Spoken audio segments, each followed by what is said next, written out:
What's up, everybody? It's your guy, the Ref. It's been such a long time since I've uploaded a video. I've had a lot of things going on in my life. As I said in my previous videos, I had a wife that was in labor. Well, she did have the baby.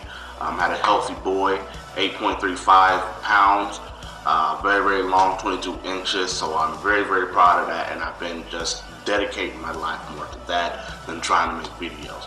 But all in all, the Ref is back. You know what it is. Here to give my opinion, my humble opinion, and just dispel bullshit.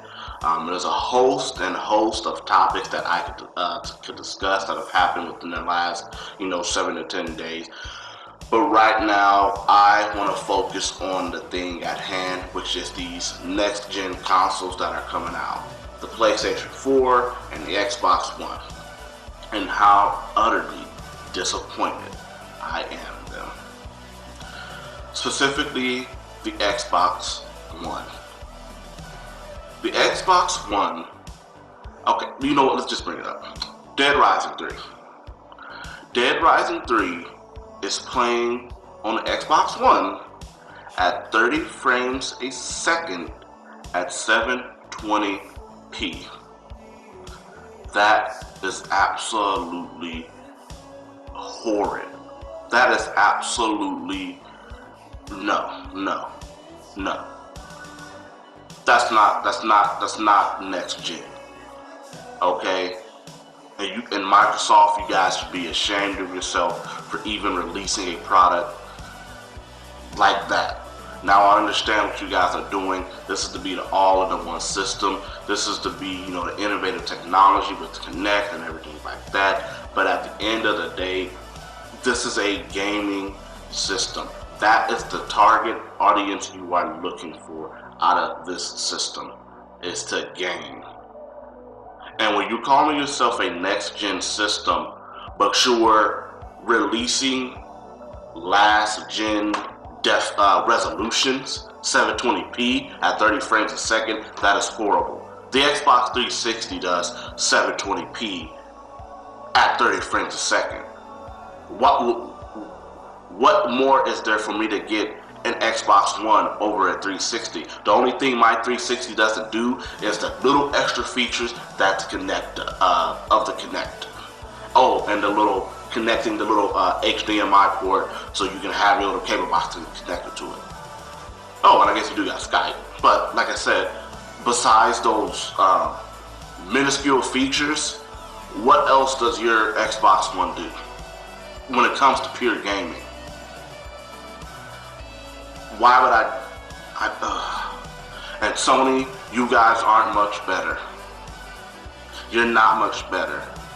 When you're capping out at 900p for games like Battlefield 4, it's just no. When your own team, not third party, but your own first party games are struggling to make a game at 1080p, 60 frames a second on your system, something has went wrong. Horribly wrong.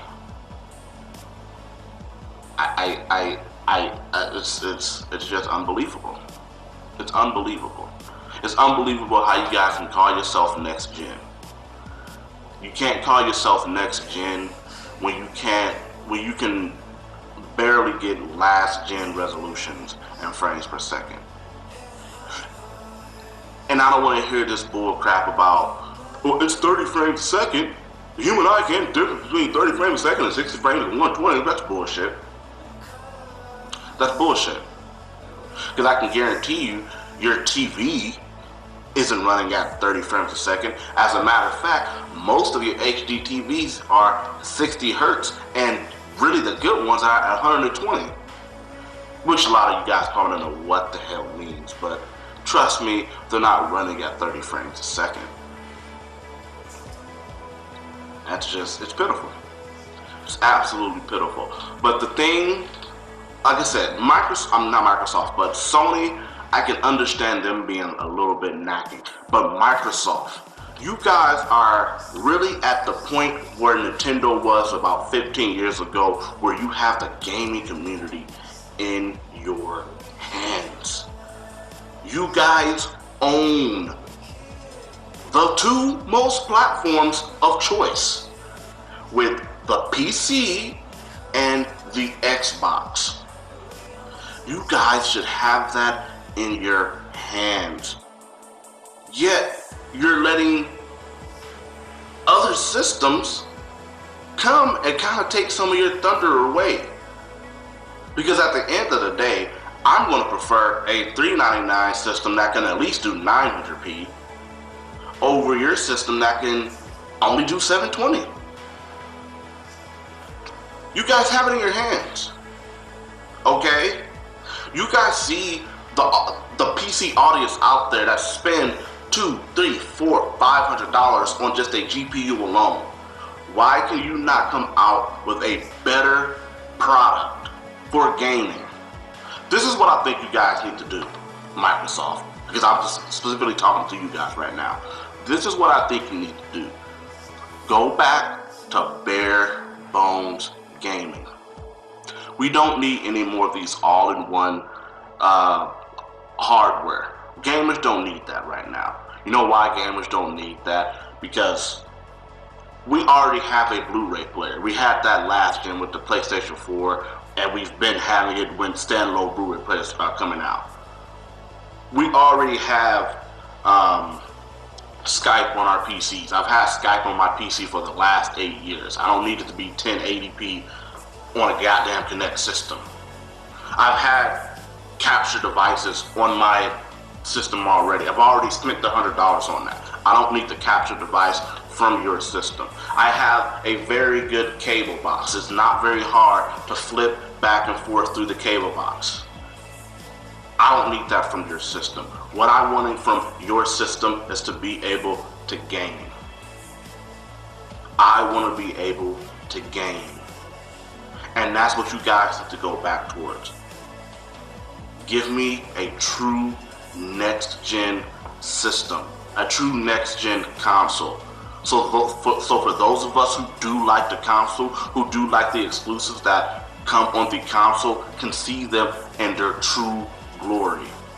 Either that, Microsoft, or release it for your PC and get rid of the whole Xbox. Don't even call it a gaming system. Just call it whatever the hell. Don't even put it in the same category. Because right now, it's not there. It's not there.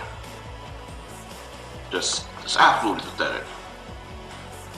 Absolutely pathetic. It really is. It really is, folks. And like I said, I'm not biased.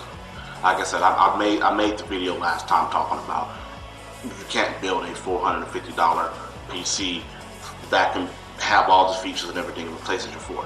You still can't really do that. But you can definitely build a $450 PC that's more powerful in pure gaming than both the PlayStation 4 and the Xbox One.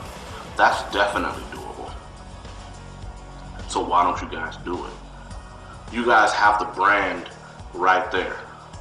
You already have pretty much shitty PCs in a box with your brand on them. You're really no different than Alienware right now.